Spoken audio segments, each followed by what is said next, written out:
রমাজান মাসে দুটি সময়ে আল্লাহ তাআলা বান্দার দোয়াকে কবুল করে। বলেন তো কয়টা সময়? দুইটা। এই দুইটা সময় হচ্ছে এমন একটা সময় যে সময় বান্দা দোয়া করতে দেরি হয়, দোয়া কবুল হতে দেরি হয় না। সুবহানাল্লাহ পড়েন, এটা অনেক দামি একটা সময়। নাম্বার ওয়ান সময় রমাজান মাসে তো আমরা সাহারি খেতে অলওয়েজ উঠি, এটা আমাদের মিস খুবই কম হয়। তো যেহেতু আমরা সেহরি খেতে উঠে গিয়েছি, আমরা ট্রাই করব ওযু করে তাহাজ্জুদটা পড়ার জন্য। বেশি না, আপনি 2 রাকাত পড়েন বা 4 রাকাত পড়েন বা 6 রাকাত পড়েন, যা হয় কিন্তু পড়েন।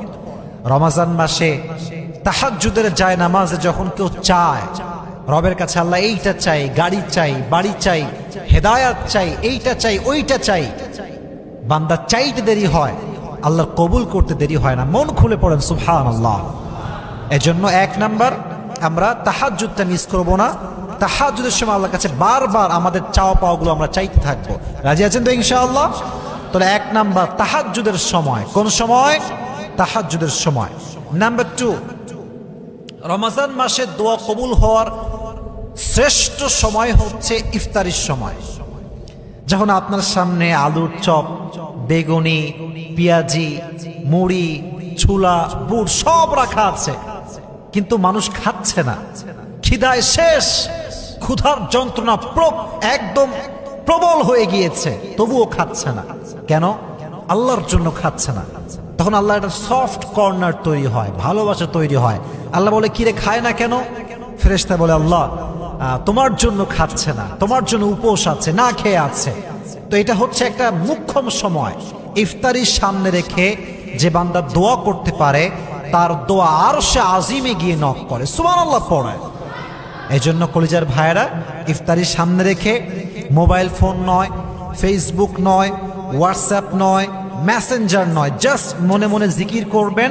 আর জাস্ট ইফতারির কিছুক্ষণ পূর্বে 2 হাত তুলে রবের কাছে দোয়া করবেন। রাজি আছেন তো ইনশাআল্লাহ? আর একটা বিষয়, এটা বলে আমার কথা শেষ করছি। আসলে ইফতার যখন সামনে থাকে, পাশে মা থাকে, বাবা থাকে, ভাই থাকে, বোন থাকে। তো যেহেতু আমরা একটু দুষ্টু টাইপের হই আর কি, সারাদিন বদমাইশি করি, আব্বা মা তো জানে যে আমরা বদমাইশ দুষ্টু টাইপের আর কি। তো আব্বা আম্মার সামনে 2 হাত তুলতে লজ্জা লাগে, যে মায়ের সামনে হাত তুলে দোয়া করবো, মা কি বলবে, এরি লীল, কত বড় আল্লাহ রে তুই। তো এটা একটা হতে পারে। এই জন্য মাথায় রাখবেন, দেখেন দোয়া করার জন্য হাত তোলা কোনো শর্ত নয়। কথা কি বোঝা যায়? কথা কয় বোঝা যায়? আচ্ছা, হাত তুলতে হবে না।